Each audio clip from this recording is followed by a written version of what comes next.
бұл жерде жаңа тақырыпты дұрыс түсіндіре білу, қалай түсіндіреміз. Мен қазір сіздер қазір 9-шы сыныптарсыздар. Математик, арифметикалық прогрессия деген оннан мүлдем ештеңе хабарларыңыз жоқ. Егер де мен қазір сол тақырыпты сіздерге түсіндіріп берсем, онда бір кішкене болса да мақсатына жеттім деген ойдамын. Алдыменен ойымызды жинақтаймыз, барлығымыз берғанымыз, барлық мен сіздерді түсінемін, 7-ші сабақ барлықтарыңыздың қарындарыңыз ашып отыр, ойларыңызды шаршаңқырап отырмыз. Дегенмен де бір сәт жаңа тақырып, ең бастысы ойларыңызды жинақтаңыздар. Мен сіздердің көздеріңізден көріп тұрмын, кімнің қалай ойы жиналып тұрғанын, жинақталмай тұрғанын. Сабақ басталмас бұрын кішкенеміз. Натурал, жайсандар. Өте жақсы. Ал енді сіздер алдымен мына жақтағы бірден 10-ға дейінгі жұп сандарды жазып шығыңыздаршы, тақтай тұрарыз. Бірден 10-ға дейінгі біріншілеріңізді.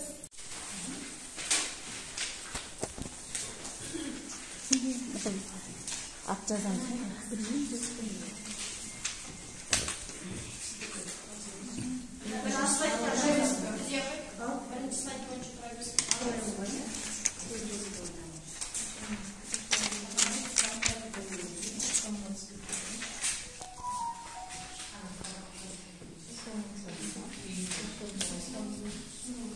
Енді бір қаларындарына араластырып жіберіңіздері.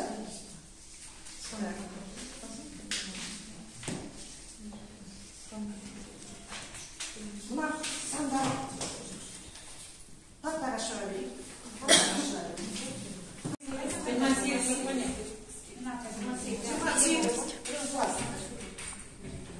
Қолдарыңызда ручкаларыңыз бар ғой?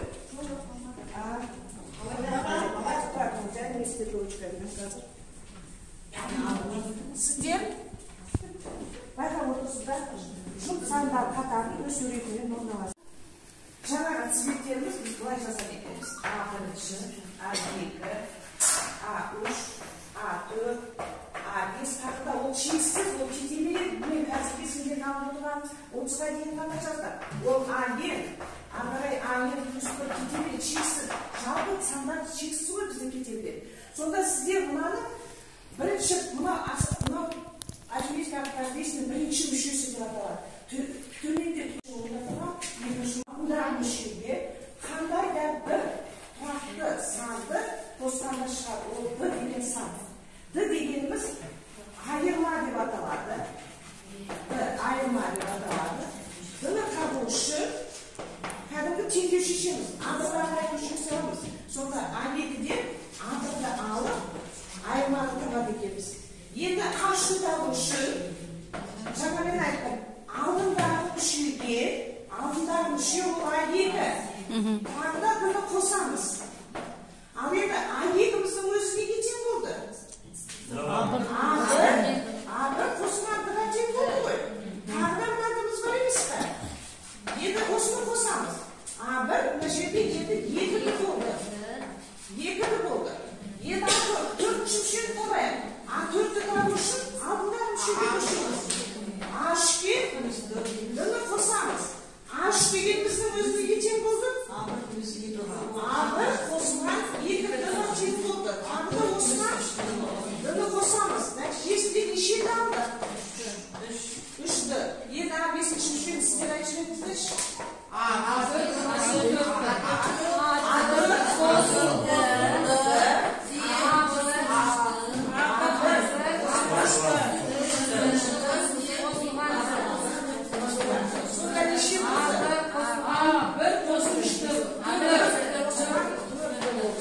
Осылайша жалғасыға беруге болады да, А7-ші мүшесінің формуласын тауып алады екенбіз. Ол неге тең? Оны қалай табамыз? Қарап көріңізші.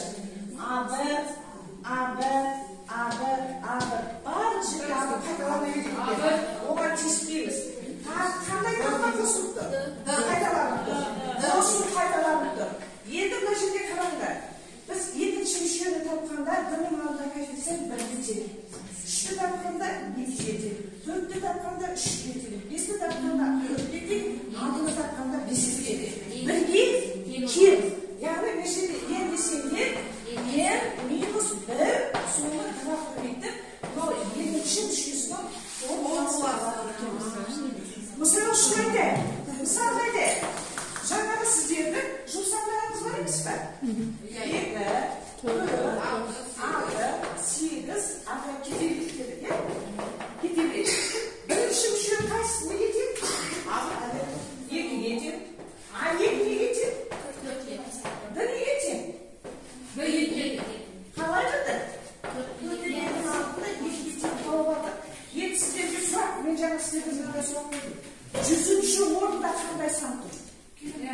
100-ші сұрақ белгісі.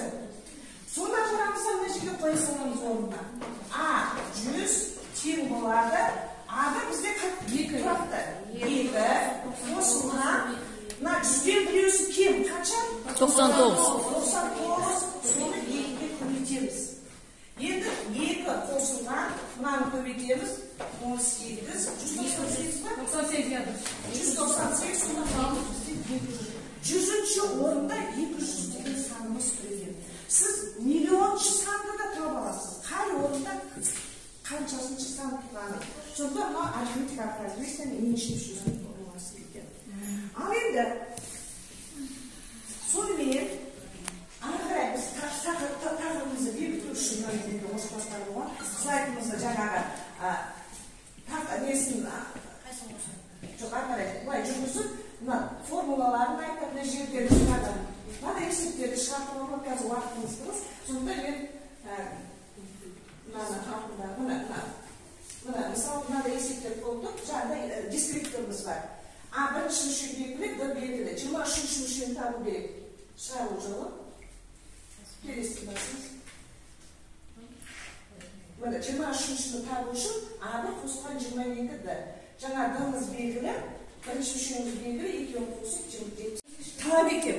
Егер ертеңінде сол бала жауап бермесе, онда басқаша ата-аналармен хабарласамыз, тағы да қосымша тапсырмалар береміз, күнделікті түрде қадағалап отырамыз. Енді арасында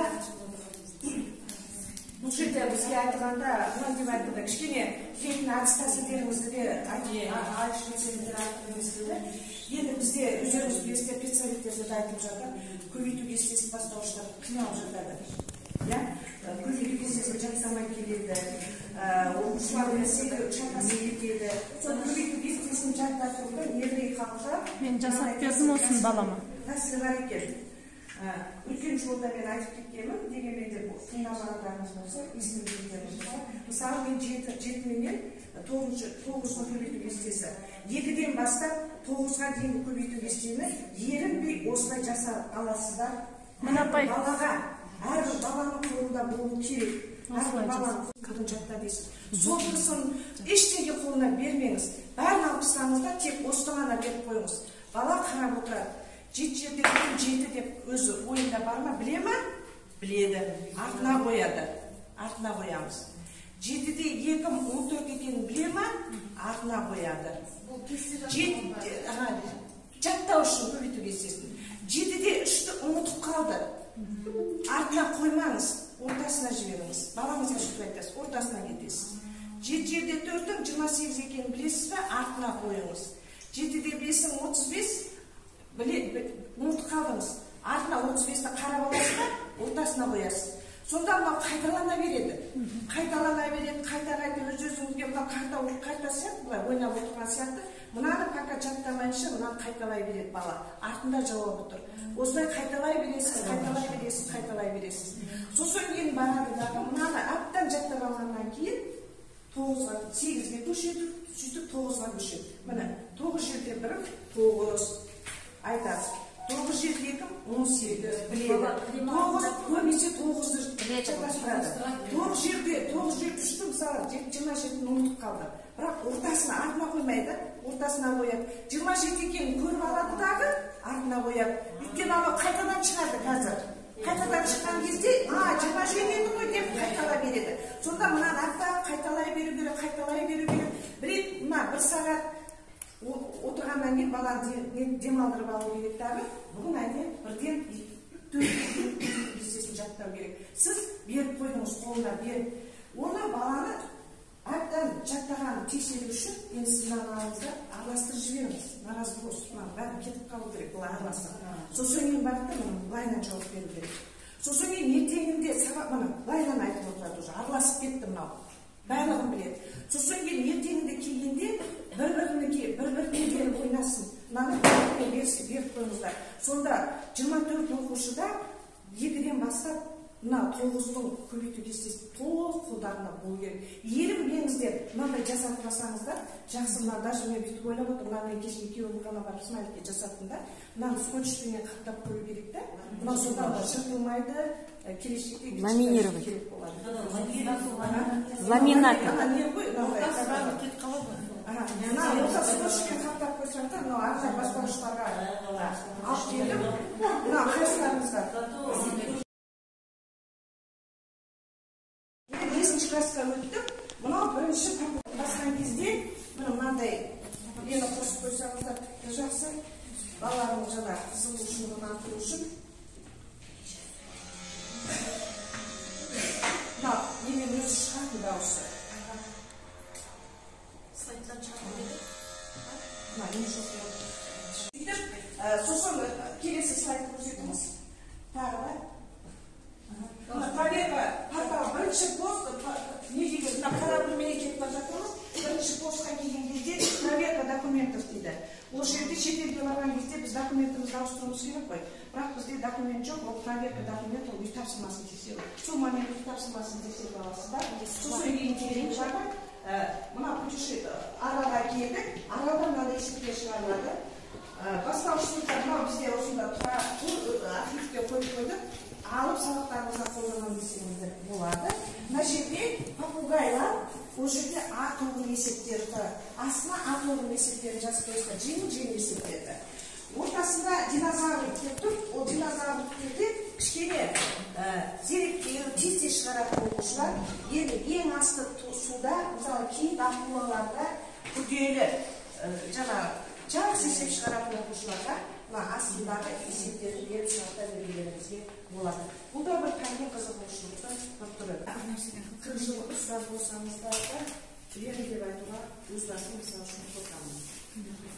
Өйткені білген сайын білген деп сияқты. Арамызда мүмкін кейбіреулеріңіз басқаша түсініп қалуларыңыздар мүмкін.